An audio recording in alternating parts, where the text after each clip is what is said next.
Assalamualaikum warahmatullahi wabarakatuh dan salam sejahtera. Saya Norazlina binti Ramlan, pelajar PhD Pengajian Bahasa Melayu. Di sini saya akan kongsikan bersama anda tentang 4 perbezaan paradigma kajian penyelidikan. Semoga perkongsian ini dapat membantu dan memberi pencerahan kepada anda semua.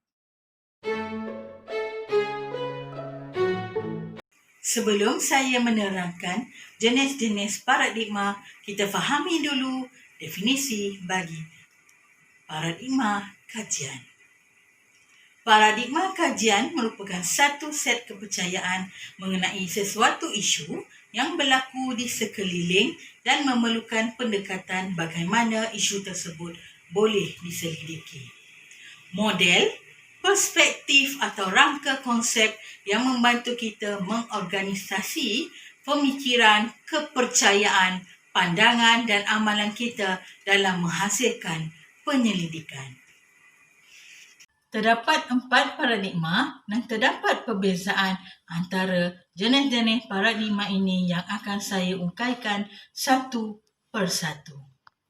Paradigma yang pertama ialah paradigma positivisme. Yang kedua ialah paradigma interpretivisme. Paradigma yang ketiga ialah pragmatisme. Dan paradigma yang keempat ialah critical theories.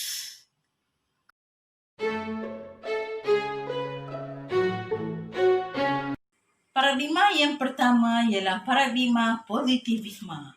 Bertujuan untuk membuktikan sesuatu hipotesis dan dapatannya boleh digeneralisasikan. Penyelidikan saintifik dan sistematik sebagai contoh pemerhatian dan rekod diperlukan untuk membuktikan sesuatu. Boleh diperhatikan, diukur, dibuktikan dan ada elemen hubungan sebab dan akibat. Menggunakan kaedah kuantitatif dan data informasi dalam bentuk numerikal serta penganalisisan data secara statistik.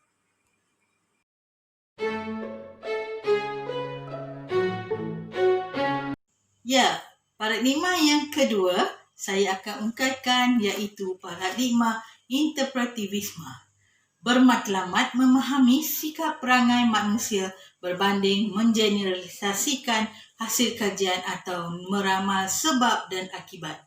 Fokus analisis mendalam tentang sesuatu isu dalam keadaan natural dan interpretasi. Isu berdasarkan pandangan responden kajian. Menggunakan kaedah kajian kualitatif, hasil dapatan berbentuk perkataan berbanding angka dan saiz responden yang kecil.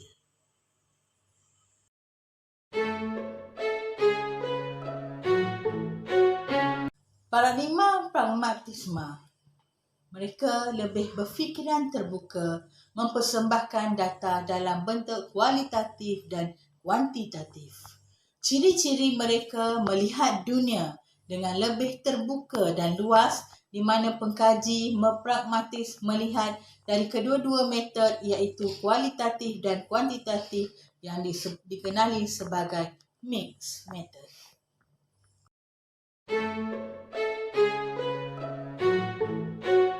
Paradigma yang terakhir yang akan saya ungkapkan ialah critical theories. Mereka berpendapat untuk menghasilkan pengetahuan sebenar, mereka perlulah mengutarakan fakta melibatkan proses mengkritik fakta tersebut. Tata cara sistematik untuk mengumpul maklumat tentang ilmu saintifik yang sebenar, contohnya etnografi dan sejarah. Kebiasaannya mereka berpegang kepada pragmatik bersifat holistik. Melibatkan juga metaproses di mana persoalan diakui berpegang kepada nilai-nilai dan andaian cabaran sosial yang konvensional.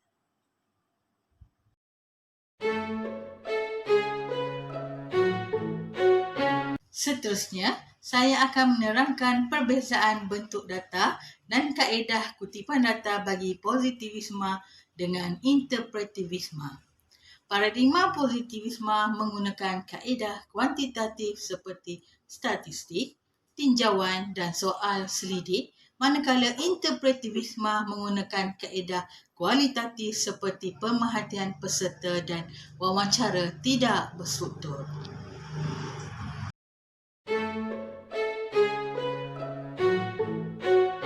Di sini juga, saya akan terangkan perbezaan di antara pendekatan induktif dengan didaktif. Induktif dan didaktif merupakan dua pendekatan yang berbeza untuk menjalankan penyelidikan saintifik. Didaktif atau kuantitatif positivisme iaitu penyelidik menguji teori dengan mengumpul dan memeriksa bukti empirikal untuk melihat jika teori adalah benar. Manakala induktif atau kualitatif interpretivisme, penyelidik pertama mengumpul data, menganalisis data, kemudian membina teori untuk menjelaskan penemuan beliau. Begitulah tadi sedikit perkongsian daripada saya tentang 4 perbezaan paradigma kajian penyelidikan. Sekian, terima kasih.